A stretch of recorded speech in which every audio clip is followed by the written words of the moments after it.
السلام عليكم ورحمة الله وبركاته. من كان يريد حرث الآخرة أو حرث الدنيا. خلنا نسمع قول الله سبحانه وتعالى. بسم الله الرحمن الرحيم.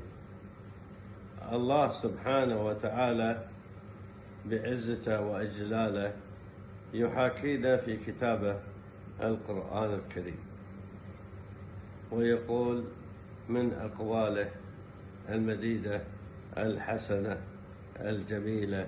اسمع، خلينا نقول شنو قال الله سبحانه وتعالى: من كان يريد حرث الآخرة نزد له في حرثه.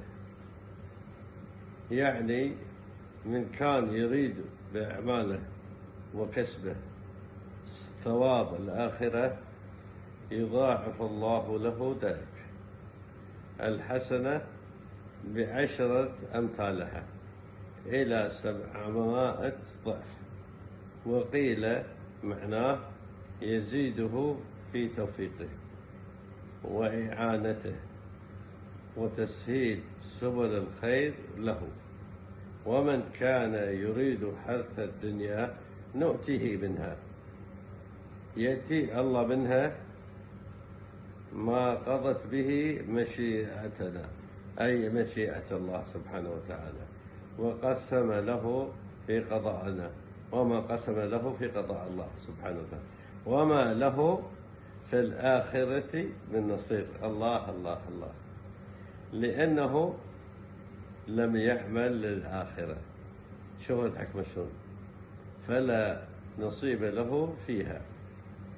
سبحانك يا رب العالمين، حكمك وأحكامك ما شاء الله، تباركت ربنا وتعاليت. أنا محدثكم الراقي الشرعي بالقرآن والسنة جمال الشومر. تلفوني مع المفتاح الدولي أقوله حق اللي محتاجين في عين أو حسد أو تلبس أو مس أو مرض عضال. عند الأطباء داخلين مثل الدم الحمراء، السرطانات، الله يكفيكم من الشر، وغيره من أمراض المستعصية. يرسل لي رسالة صوتية وأنا إن شاء الله خدمة بعيوني.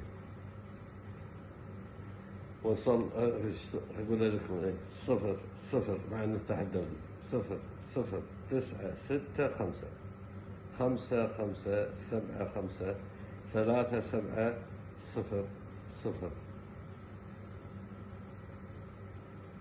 وتابعوني، والله يحفظكم ويحفظني. وصلي اللهم على نبيك وخليلك ورسولك محمد بن عبد الله بن عبد المطلب الهاشمي القرشي المكي أبا القاسم سيدي وحبيبي وتاج راسي. صلي عليه صلاة كثيرة ملء السماوات وملء الأرض وعدد خلقك وزينة عرشك ورضاء نفسك وما ذلك. والسلام عليكم ورحمة الله وبركاته.